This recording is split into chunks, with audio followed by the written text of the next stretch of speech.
תודה רבה רבה לכולם שהגיעו היום ביום הקשוח הזה. היה צריך להיות לנו פול האוס מפוצץ, ואתם האמיצים שהגעתם וראיתם שלא קרה כלום. טוב, אני עוברת לאנגלית כי זה האירוע ואנחנו בינלאומיים ואין ברירה. Just to say a few words, I'm switching to English of course. And I don't think that there are people in this crowd that don't know who I am, but I will introduce myself first. My name is Nirit Nelson. I'm the senior curator of contemporary art at the Israel Museum. And I'm very glad that you all came here to hear Bill Fontana, who is really an outstanding artist in the discipline of sound art. So I will just say a few words and some thank you notes, and then we will begin. So, Bill Fontana enters any space with a gesture that connects him instantly to the environment he's in. He claps his hands, and the feedback he receives surrounds him like a second skin and penetrates his body. In 2008, the sound theoretician Peter Sandy wrote a book called Listen. There he suggests that the act of listening essentially requires the presence of another listener, another work, another performer, another instrument, and I would add, in the case of Bill Fontana, another space. Fontana's sound sculptures, as he calls his works, are created by the relationships between the listeners and the site-specific qualities of the reception point, the sculpture site. They give sound a presence within our mental space. This idea is best expressed by Fontana's own saying that the harmony happens inside you. Am I allowed to say when you were born, Bill? I don't know, some sensitive things. So, Bill Fontana was born in 1947 in Cleveland, Ohio. He is internationally renowned for his pioneering experiments in sound art. He attended the New School for Social Research in New York, where he studied both music and philosophy, one of his teachers being John Cage. We all envy you.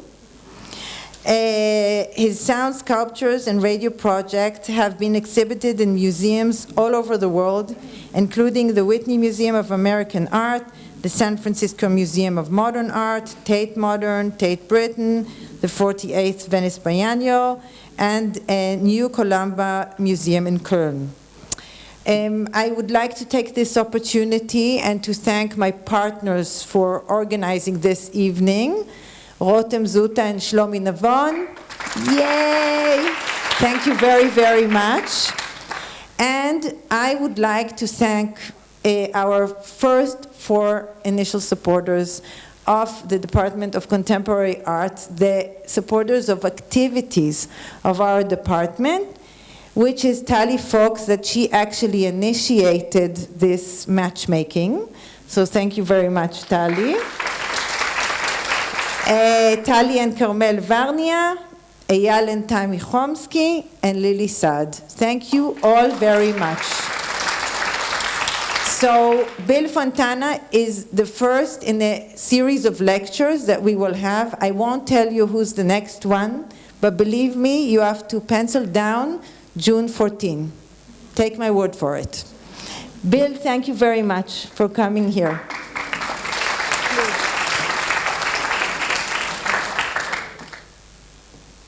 Thank you for coming here this evening to hear me speak. And the talk I want to give tonight is really kind of to explain the acoustic journey that my life has been creatively, which began in the 1960s when I was growing up in Cleveland. I lived within walking distance to the Cleveland Museum of Art and the Cleveland Orchestra. And as a kid, I wanted to be a composer. And as I got older and old enough to go to university, I was enrolled as a philosophy major and also as at the Cleveland Institute of Music, I was a composition student. And strange things started happening to me with the music creation process, because I would sit down to start writing music, and my brain would go into this state of hyper-focus. And when that happened, I started getting actually more interested in the sounds and noises happening in the space where I was trying to write the music than in the actual music I was creating. And I was feeling a bit frustrated in Cleveland because I didn't know how to explore this, and I decided I wanted to change schools. And I discovered that John Cage was teaching a class at the New School for Social Research in New York called Experimental Music Composition. And I decided that this is where I needed to go, and this was 1968. And while I was still in Cleveland and I was still kind of thinking about my creative things with music, I came to the conclusion that for me, personally, the act of listening was a way of making music. Just being in a kind of hyper-focused state somewhere, and the ability of the brain to start to perceive patterns and relationships. So that's why I was so drawn to John Cage, because he was very famous for the statement here that he wrote in 1937, actually: wherever we are, what we hear is mostly noise. When we ignore it, it disturbs us. When we listen to it, we find it fascinating. So going to New York, 1968, there was an amazing exhibition at the Museum of Modern Art called The Machine Show. And it was the first time I'd ever seen any of Marcel Duchamp's work. And at that time, I was also starting to do recordings of sounds in the environment in the city that seemed interesting. And I was thinking of these sound recordings as found objects, which is why Duchamp was so interesting for me to experience for the first time at MoMA. And then one of Duchamp's most famous works, nicknamed The Large Glass or The Bride Stripped Bare by Bachelor Zeven, had a book of notes that accompanied it. And one of the amazing passages in these notes that actually John Cage pointed out to me is: musical sculpture, sounds lasting and leaving, forming and sounding a sculpture that lasts. So when I read that and started thinking about the ideas about sound, the recordings I was making as found objects, this seemed like an extraordinary idea. And I started to call my early experiments sound sculptures in 1968 after I read that statement from Duchamp. And then I also became very interested in silence. John Cage was, of course, very famous for his 4-minute and 33-second, silent piano piece. And I remember him talking about his experiences going into an anechoic chamber at Harvard University. An anechoic chamber is a room that doesn't have any acoustics. It's supposed to be a completely silent space, and he would say that it wasn't really silent because he would hear sounds that his body was making. But silence as this space that opens up to the environment and things happening at the moment seemed like a very, very interesting idea. And finally, the other quote that's up there was also very influential to me, is this wonderful statement by the poet Rilke: no longer for ears, sound which like a deeper ear hears us when we seem to be hearing, reversal of spaces, projection of innermost worlds into the open. And so I was really in this real experimental phase from the late 60s into the early 70s. And The mic is my height, and you're in a different height. Sorry. You're a different height than me. That's all the mic has to be. My apologies. Were you able to hear what I said? Yes. Okay. I became very interested in the idea the meaning of the word sculpture, which seemed to be a word that meant some kind of aesthetic embodiment of an aspect of the human condition. And if I was going to call my work sound sculptures, what I wanted them to do was somehow, as installations and artworks, embody the act of listening. So my first kind of experiments with this in New York, in an exhibition I had, I think in 1972, 73, at a foundation called the Experimental Intermedia Foundation on West Broadway in Lower Manhattan, I collected a bunch of objects that had resonant properties, placed them on the roof of the building, and put little microphones in them and hardwired the resonating sounds of these objects into a gallery space below. So that kind of model for a live sound piece that's listening has kind of permeated all of my work in 50-some years. And I was very lucky in 1973 because I had an opportunity to travel to Australia with a woman who was an ex-Merce Cunningham dancer. She knew John Cage, and it was a very interesting moment to arrive in Sydney, Australia, because the first FM stereo radio stations were about to open in 1974, and the kind of exhibition I had done in New York with these resonant objects on the roof of a building, I did as an exhibition in Sydney in 1973. One of the people who came to the opening of this exhibition was a guy named Andrew McLennan, who was a radio producer for the Australian Broadcasting Company. He was very interested in sound and was very involved in the creation of this new FM stereo radio station. So he said to me, what do you imagine would be interesting to do in radio? And I just told him what I wanted to do, which was to record what Australia sounded like, and maybe to make sound art projects for radio. He hired me on the spot, and for 3 years, it was like the most amazing job. One of the recordings I made for that was a recording that documented a very unique acoustic event, which was the effects of a total eclipse of the sun on the birds of an old-growth rainforest in southeastern Australia. If any of you have ever had the experience of doing wildlife recording, getting up at dawn, or exploring that kind of acoustic phenomena in that kind of environment, you'll know that the birds kind of take turns when they're singing.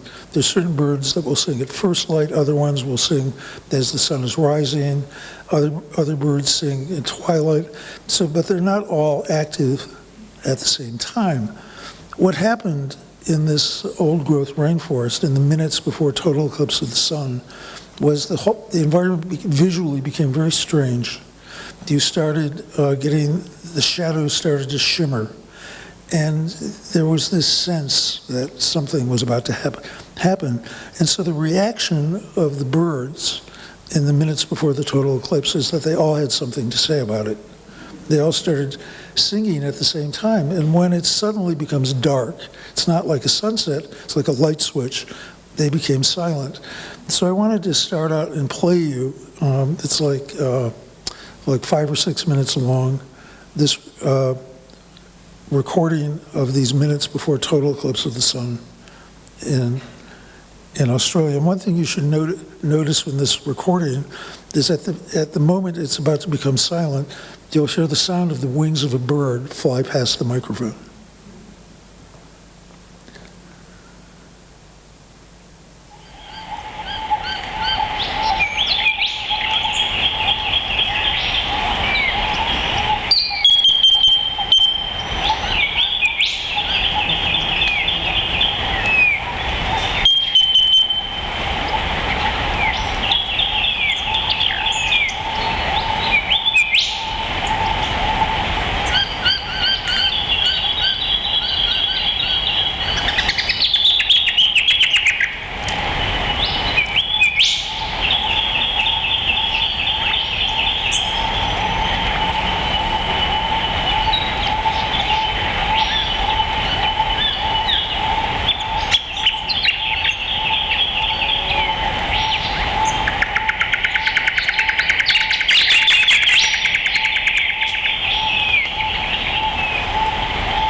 So that was like a really unforgettable experience to be in that environment. And this relationship between a huge amount of sound and then a very silent, quiet part. I wanted to find out when this phenomenon in that particular rainforest was going to happen again. And the answer I found was in 5,000 years. So it was a once in 5,000 year moment. And that was, to me, an amazing idea. And I started to think about all sounds kind of having this kind of unique magic to them as being that the moment in time when they're happening as being something conceptually very interesting. So I did that recording for the ABC, and it became a sound art piece for radio. And it was also exhibited at a couple of museums subsequently. But the other thing that working with the ABC gave me was an opportunity to work with the latest in mobile sound recording technology that I myself would not have had the resources to use. And the most interesting of those resources was an outside broadcast truck. And inside of this truck, you had 16-channel reel-to-reel recorders. 16 channels, which meant this truck could be driven anywhere I wanted to go, and I could connect up to 16 microphones to this machine, spread them out in an environment, and really kind of make a live multi-channel sound recording that was mapping kind of sound events in an environment. One of the most memorable of these recordings was one I made at a place called Kirribilli Wharf, which was a ferry dock that I lived very close to in Sydney. And the way this pier was constructed, the main part of the pier was buoyant between these large wooden pylons. And one of the things that enabled it to be buoyant were all these vertical pipes that went from the underside surface of the water to the surface I was standing on. So one night we drove the outside broadcast truck to Kirribilli Wharf and placed microphones into the openings of 8 of these vertical pipes. And so this is a stereo mix I'll play for you.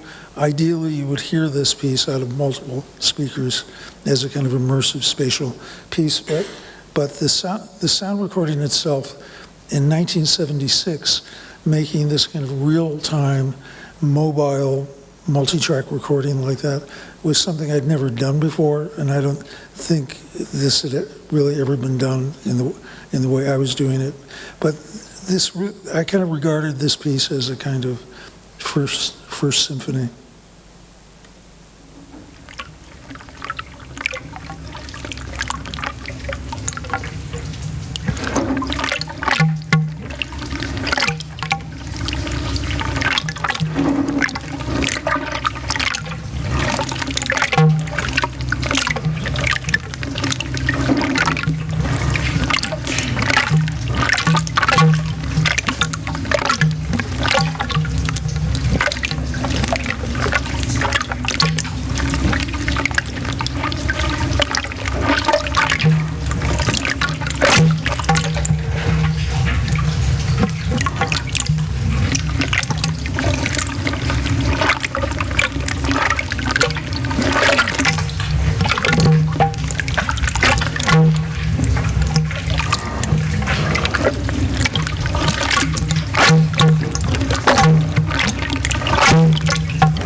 After living in Sydney, Australia for a few years, I ended up moving to San Francisco.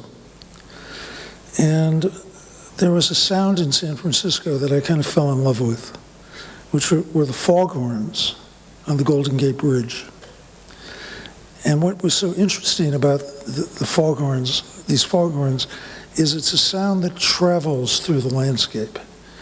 And the acoustic journey of this sound through the landscape, when I imagined what would happen if you could hear it simultaneously from different points in space, would be pretty amazing.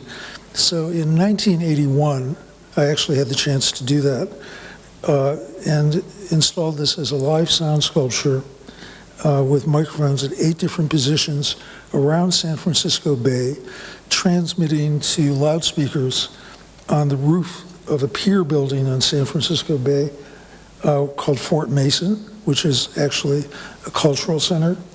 And you can see one of the Golden Gate Bridge foghorns there, and there's a nautical map that shows the positions of microphones. So I'm just going to play you a little bit of the sound.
What I wanted to say about landscape sculpture with foghorns, it was really the first time I'd successfully been able to realize a live sound sculpture that was mapping an acoustic landscape.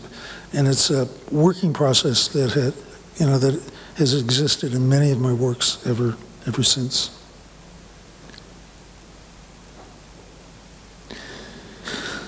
In 1984, I had the opportunity to live in Berlin. I was a guest of an artist residency program called the DAD. And I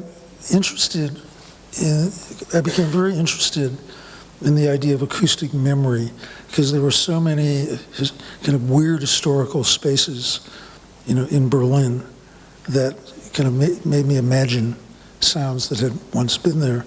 The most evocative of these places was the bombed-out ruin of a famous train station called the Anhalter Bahnhof. And I had this idea, which in 1984 was really a ruin.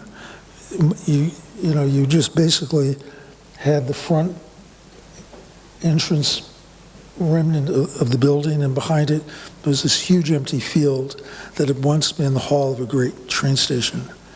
So I started walking around there and imagining what the sound experience would have been there.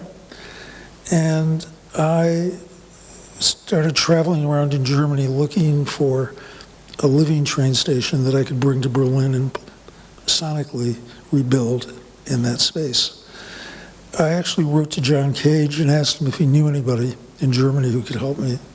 And he connected me to a guy in the city of Cologne in a radio station called the Westdeutsche Rundfunk, who had produced some of Cage's works and would be very open-minded. So I was able to successfully relocate the live sounds of the Cologne main train station in this empty field that was once a great hall of a station. So there were loudspeakers buried in this empty field, and you heard in real time the acoustic space of one of the busiest contemporary German train stations.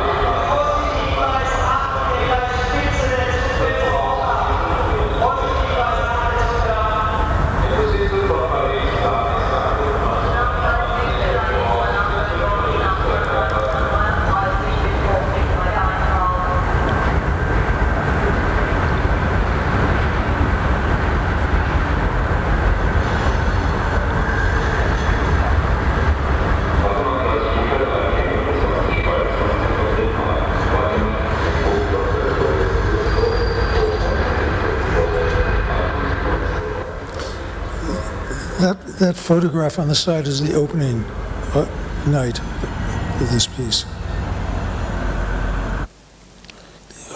10 years later, in 1994, I did a project in Paris for the 50th. What anniversary was it? Was it 50 years? Yeah, Normandy. Yeah, the 50th anniversary of D-Day, Normandy. And it was installed at this famous monument in Paris, the Arc de Triomphe, which is also a war memorial. And so what I did for that project was install loudspeakers on the facade of the monument, loudspeakers in the pedestrian tunnels leading to the monument, and loudspeakers on the observation terrace on the top of it, so that there were 3 acoustic zones. The most dramatic of these were the loudspeakers on the facades, in which the live sound of the sea from Normandy was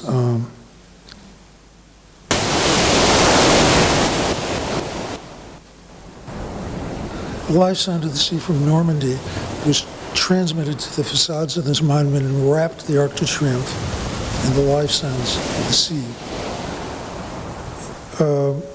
Pedestrian tunnels leading to the monument had underwater sounds, and on the observation terrace on the top, where you had these amazing views of the Paris landscape, I was interested in the idea of hearing as far as you could see, and I had a network of live microphones in different buildings and historical structures in Paris that were visible from the top of the Arc de Triomphe. And so this was 1994. In 2006, I had the opportunity to do a sound sculpture in the turbine hall of the Tate Modern. And this project was, for the first time, a project using this very special acoustic measurement technology normally used by structural engineers to measure vibration, called an accelerometer. And in that project, I installed a network of live accelerometers in the cable structure of the Millennium Bridge and transmitted that into the turbine hall of Tate Modern to create this very kind of immersive sound piece. And this next slide is a video of the cables and you could hear the sound that the accelerometers were picking up.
find bridges very amazing structures. And in San Francisco, the Golden Gate Bridge is, of course, really remarkable. And in the year 2012, it had its 75th anniversary. And I did a live kind of sound and video piece with the Golden Gate Bridge. And it was the first time I'd incorporated live video into an installation piece. And I wanted a view of the Golden Gate Bridge that nobody had ever seen before, which is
the camera.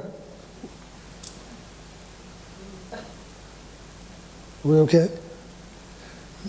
The camera is situated under a part of the roadway called an expansion joint. And so you're getting the shadows of cars just driving over it.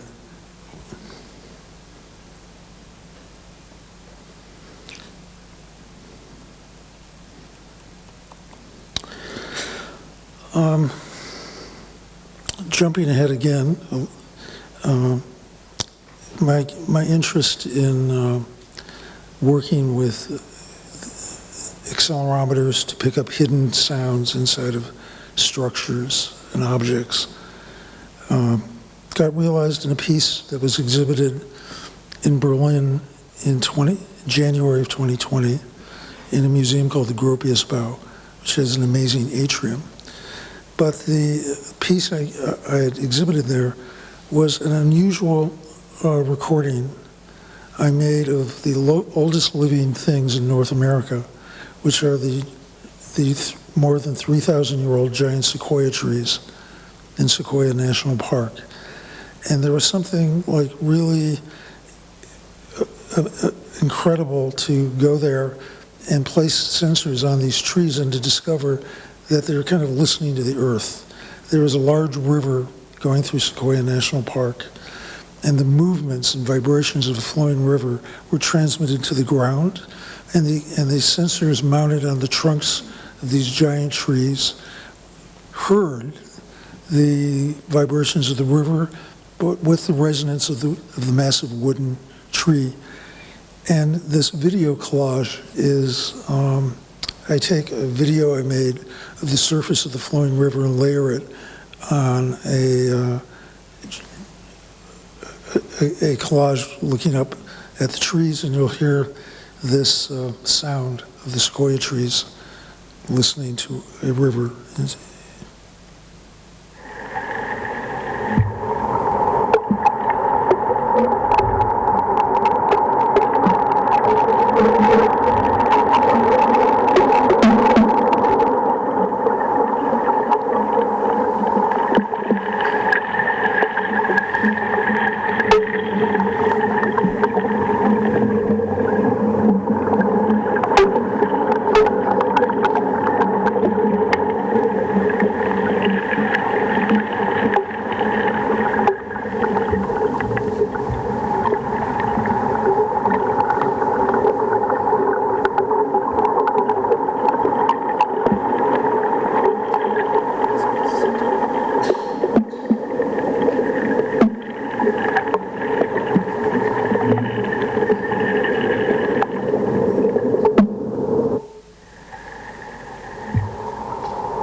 One of my dreams is to be able to create a live, real-time sound sculpture with an old-growth forest, putting these kind of sensors on multiple trees. And I hope to do this next year with Sequoia National Park, with an exhibition, a citywide exhibition being organized by the Getty called Pacific Standard Time. So I'm hoping that this will happen. Continuing to show you projects that have to do with exploring the materiality of sound in structures. I did a project in Abu Dhabi in, I think it was 2013, I can't remember the year, but I was commissioned to do some new works for this exhibition, and I became really interested in the deserts there, amazing deserts. And I wanted to find the voice of the desert, and so produced a series of audio-video works where the sound tracks are buried accelerometers in the sand dunes, and the video is a camera lens very close to the surface of the sand, so you can really see the movements of the particles and the kind of materiality of the texture of the desert.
I recently had the chance to go on a tour and saw the Dead Sea for the first time. And this piece with the desert makes me imagine that it might be interesting for me to try to do a piece with the Dead Sea and to embed these kind of sensors in the density of the salt water, which I'm sure will produce some fascinating results. So that's some fantasy I'm having being here.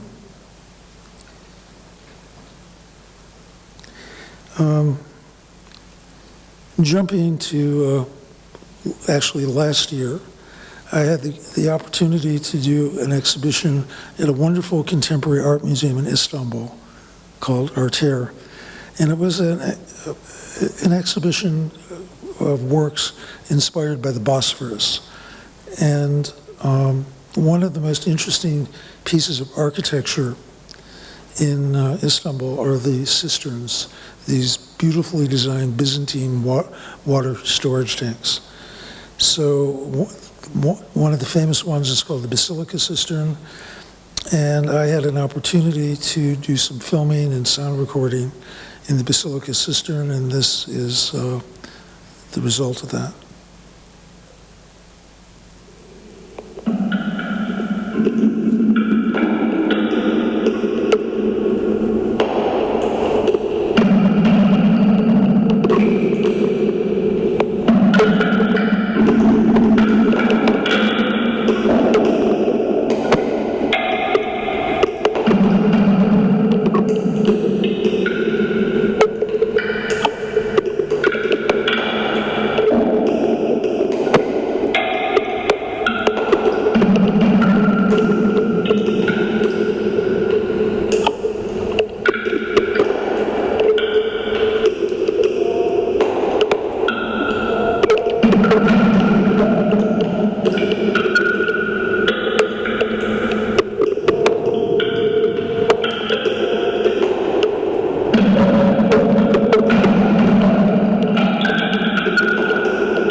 This was exhibited at Arterre in an incredible gallery setup where I had multi-screen videos, not only of this work with the Basilica Cistern, but with all these interesting locations. I had done sound and video recording along the Bosphorus.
I spent a lot of time in Venice. In 1999, I was in the Venice Biennale with a piece installed on the exterior of a building called the Punta della Dogana. And then in 2018, I was in an exhibition in the Architecture Biennale. And I started doing all these recordings of the Venice Lagoon with underwater microphones to kind of hear this amazing sort of jungle of mechanical sounds moving through mixed with the water, movements of water. And I was interested in visually with the effects of light on the movements of water and these just textural surfaces that you get in Venice, along the shores. So this is one of the videos from my work in Venice that I wanted to share with you.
And then coming to New York in it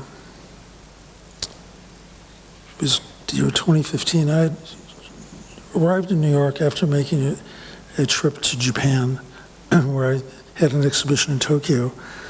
And while I was in Japan, I revisited something that had been very interesting to me, which was the sound of silence. I had explored this phenomena in the city of Kyoto with these incredible Zen Buddhist temples where they have large hanging bells that in the historic temples, these bells ring very infrequently. So I had the chance to take accelerometers and mount them on these Buddhist temple bells and record the sound of them not ringing in the normal way. There's also Zen Buddhist meditations that had to do with listening, where a monk would take a bowl-shaped temple bell and strike it once, and the design of this bell is such that when you strike it once, the decay is very, very slow, so that in the meditation on the sound of the bell, if you really are successful in doing this, you lose your separation between yourself and the sound of this slowly decaying bell vibration, and may even experience the illusion that the bell doesn't stop ringing. So I was interested in this, and then actually putting a sensor on one of these magnificent large-hanging Buddhist temple bells. The fact that those bells are secretly ringing all the time was incredibly interesting to me. So after being in Japan for that, I was in New York, and there's a famous bell tower on 23rd Madison Avenue, called the MetLife Tower. It was built at the beginning of the 20th century. The style of the tower, it looks a little bit like San Marco in Venice. And it had 4 clock bells in it that since the year 1907 until for more than 100 years, these 4 clock bells played Westminster chimes and marked the passage of time in that region of New York. Early in the 2000s, that building was sold and became a luxury hotel, and they stopped ringing the bells. These bells become silenced by it being a luxury hotel. And there's a cultural organization that's based in Madison Square Park that enabled me to have access to the silent bells of the MetLife Tower. So this video is a recording of these 4 clock bells on the top of the MetLife Tower, silently listening to the ambient noises of New York City.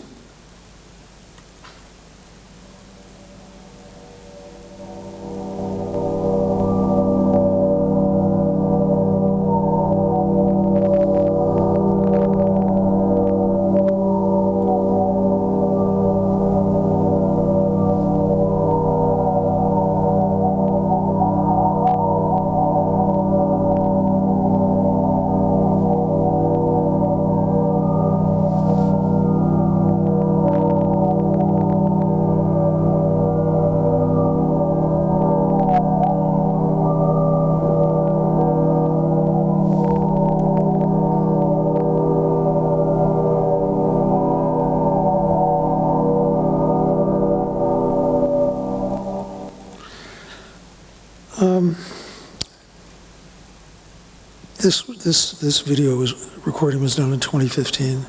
4 years later, something happened in Paris. Notre Dame had this terrible fire, and the roof of the cathedral came off, and miraculously, Notre Dame's 2 bell towers survived the fire. Because of my experience, especially with these recordings of the MetLife Tower bells, I was really curious to find out how many bells there were in Notre Dame. And I learned that between the 2 bell towers of Notre Dame, there are 10 bells. 2 large bells in the South Tower and 10 smaller ones in the North Tower. And these bells were undamaged by the terrible fire. So I began this process of trying to convince French administration to let me have access to these 10 bells, to put sensors on them the way I did with the MetLife Tower in Notre Dame. And so my first official visit to the Notre Dame worksite was to record in the South Tower Notre Dame's oldest and largest and most historic bell, named Emmanuel. And this was the beginning of what became a kind of very all-consuming project for me for the last several years. But this recording of Emmanuel was made in the summer of 2021.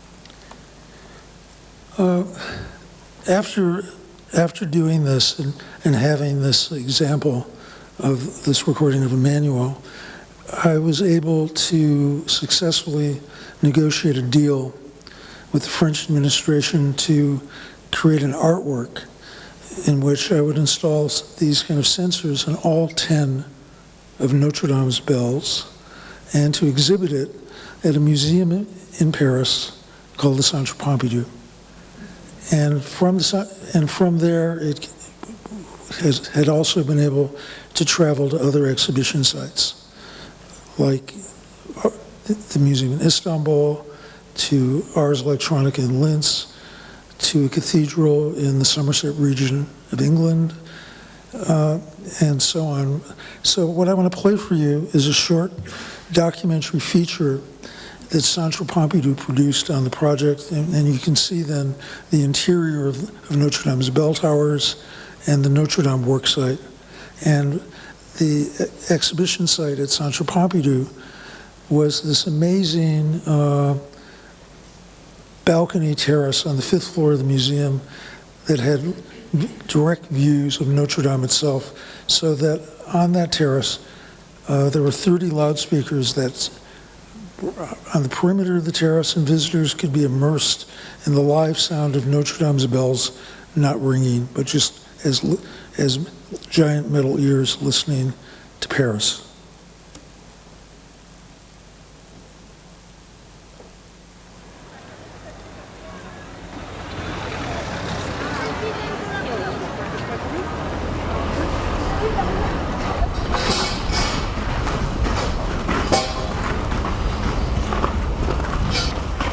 My name is Bill Fontana, and I'm an artist who's been working with sound as a sculptural medium since 1968.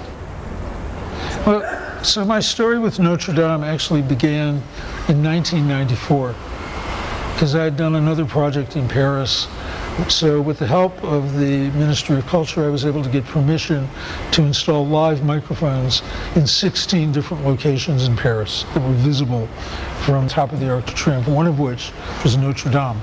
So I installed a live microphone in the interior of Notre Dame in the summer of '94. That was really my first experience working with the cathedral. And then now, coming back to Notre Dame, when you enter the work site, I mean, the roof is gone. The roof of the cathedral is gone, and the interior is full of scaffolding. It's this huge, huge construction site. But then you enter the bell towers, and there's still the bell towers. And so I have this sense of being very privileged to be able to access the site. I think and imagine all the history that's gone on there. That Notre Dame has been witness to all these changes in France and Europe, and when I saw the images of Notre Dame's fire, and that the bell towers miraculously survived the fire, and learned that the 10 bells in the towers had also survived, I knew that if I could ever gain access to the bell towers and put accelerometers on these bells, that it would probably reveal the astonishing simple fact that these bells are secretly ringing all the time. But of course nobody could hear this, because it's just a secret in the bells.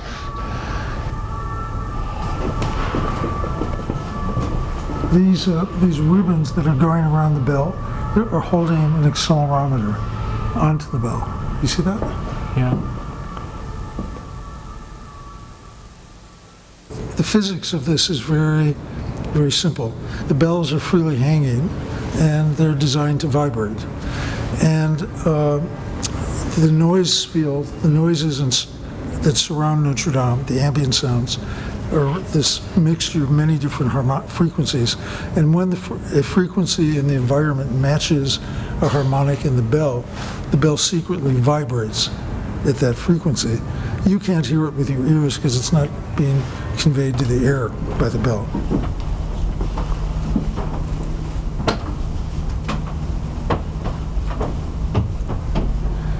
Well, I think with this project when I realized the simple idea that Notre Dame's 10 bells are alive and secretly ringing all the time. It was like to me that there was a spirit alive in the cathedral.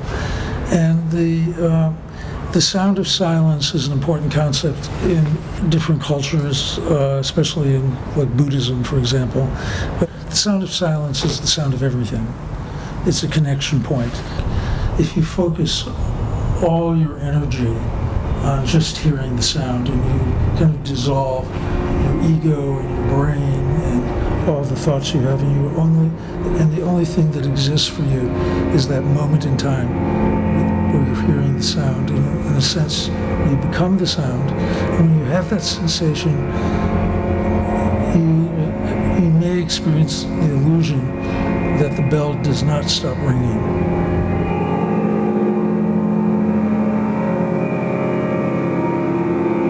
Bringing Silent Echoes Notre Dame onto this amazing terrace at the Centre Pompidou that has a view of the bell towers of Notre Dame, but also the urban landscape of Paris surrounding it, is the perfect place for this project to begin, because there are 30 loudspeakers that surround the perimeter of this terrace, and the live sounds of Notre Dame's 10 bells are going to be floating and moving in this space with a kind of almost sonic choreography. And it'll be, I think, a beautiful sound, but I'm hoping that when people realize that what they're hearing is not a recording, what they're hearing is the real living voice of Notre Dame here in this space, I think that will be maybe a kind of emotional kind of realization to have. And I would be very happy if this sound sculpture could just stay here.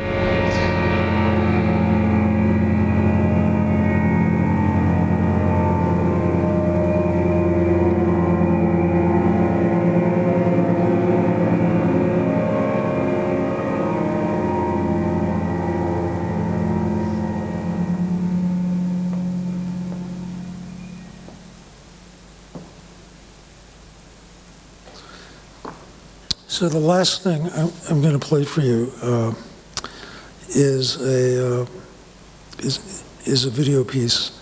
The soundtrack on this video is a mix of Notre Dame's 10 bells, kind of listening to Paris, they're resonating. But the image is kind of unusual. I discovered that a camera I was using had a feature called image overlay. So I took still photographs of Notre Dame's bells, and I could turn on the image overlay feature, select one of the photographs of the bell, and then the camera would have a live view with this transparent image of the bell as a window that I was looking through. So in this video that I'll play for you, I'm standing on the balcony of the North Tower, looking down at the plaza in front of Notre Dame. And you will hear in this mix, of course, what had originally been the live sounds of Notre Dame's 10 bells.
So this is all the stuff on my slideshow that I want to play, but I'm hoping some of you have some questions. Perhaps we have a little Q&A if you want.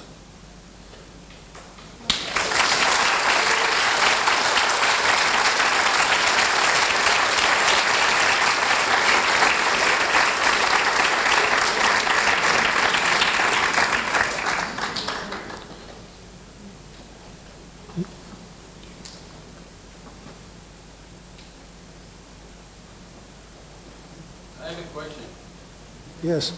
What is your favorite sound? Your favorite, the sound that makes you feel most comfortable with yourself?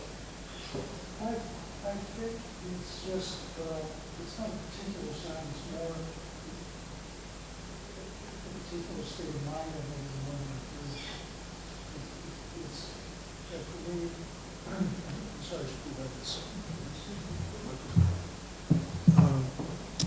For me, listening is like almost like a kind of meditation. It's like being fully present at a certain moment, and I feel like I can have the ability to find almost any sound I'm exposed to interesting, and I think there's like an infinite number of sounds that are my favorites. What's your favorite sound? Right now I'm working on a project which I'm trying to record the sound for popcorn, and he gave me a vision how to record the sound of the popcorn and to maybe extend it and extract it so I can really feel the entire sound of the explosion. And you can see the popcorn in 3D. So when he did it, he just gave me the vision. I see. This is what I really want to do, to record the sound of an explosion of popcorn in the air. But Sounds- not in a split of a second, to extend it to a longer period of Yeah. time. And to really listen to what's going on. Well- Because nobody listens. Could be very interesting, I'm sure. Do you want to? Any other question? Yeah. What is your next project? What are you planning? Well, I'm negotiating a kind of unusual version of this Notre Dame piece, which is kind of an ongoing project. It's hosted by an institution in Paris called IRCAM, and it can travel to different exhibition sites. But the most unusual opportunity for Notre Dame's is I was approached by the Austrian State Broadcasting Company and Ars Electronica to bring the sound of Notre Dame into a massive cave in the Austrian Alps that's in a region of Austria next year that will be designated as European Cultural Capital. So you've got this huge cave in the Austrian Alps that happens to also have a melting glacier living inside of it. The glacier is on the top of the mountain, but some of it has seeped down into this cave. And they, in this cave, which has the dimensions of a cathedral inside, they had constructed some ramps, and occasionally they've had concerts in this cave. So my fantasy with this is to bring the sound of Notre Dame into this cave, but at the same time to put sensors on the melting glacier that's in the cave to pick up how the melting glacier is echoing and reacting to the presence of Notre Dame, and also has a voice of its own. And I want to bring this as a live piece back to Paris, possibly to museums in Vienna, and the idea of combining Notre Dame's silently resonating bells with a melting glacier seems like a very intriguing idea in this period where climate change is such a crucial topic. So this would happen next year if it happens. Have you ever been, I'm trying to think how you're choosing your projects. I was wondering if you've ever been disappointed in the sounds that you heard. No. I've sometimes been disappointed about how much or how little money I'm paid to do them. But no. Because I always bring a lot of passion to finding the sounds. And I've had so much kind of experience doing this that, that doesn't happen. Or that maybe what you achieved was too silent, or there weren't enough sounds. No, that's never really been an issue. By the way, I know which is my favorite. What? I know which sound is my favorite. What's that? Somebody else's child crying.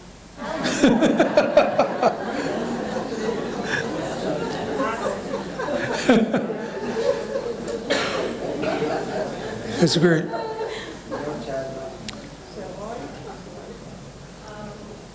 wanted to ask you to say something about the need to visualize, or what happened to the sound after you edited it.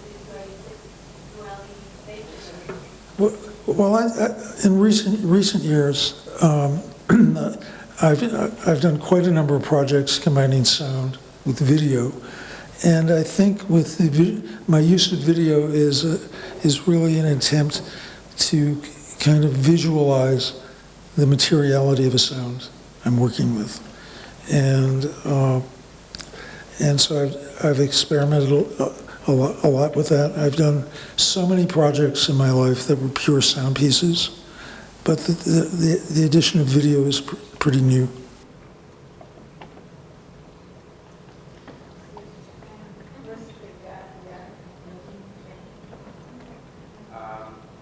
Earlier in the presentation, you gave an interesting definition or idea of what is a sound. Can you define it? Can you repeat it and maybe elaborate on it? Well, to me, the word sculpture is an artistic term.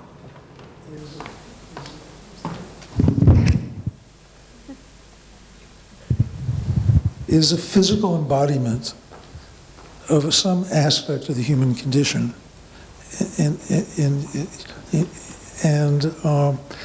I immediately kind of came to the idea for myself that if I was making a sound sculpture, it had to be a sound sculpture that expressed listening, the act of listening, in case it was a live work, and also changed and affected the ability of an audience to listen. The human condition is the state of being. If you make a physical sculpture, it's in a space, and you have a physical interaction with it as a three-dimensional object.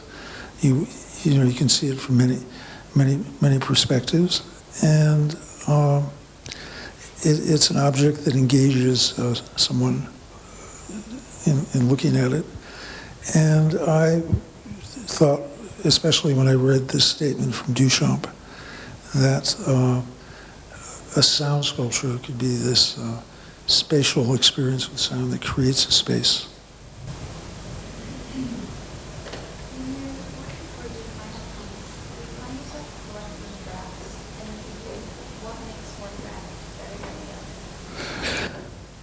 Well, there's an editing process, of course, and a lot of the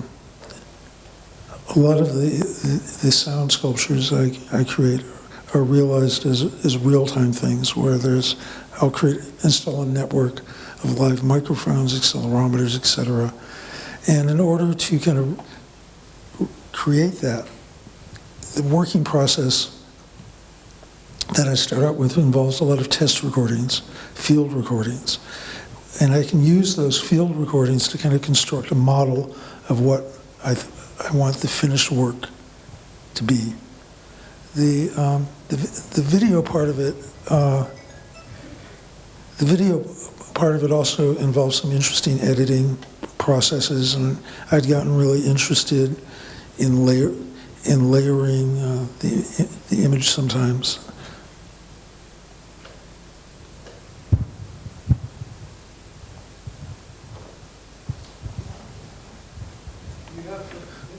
What? Do you have perfect pitch? No, I have imperfect pitch.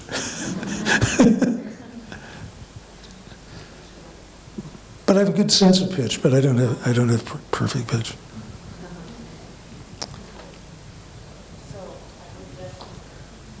Say a word. I think it would be nice to conclude with another saying of John Cage that said that he proposed that the primary act of musical performance was not making music but listening. So I would like to thank very much Bill Fontana for coming here.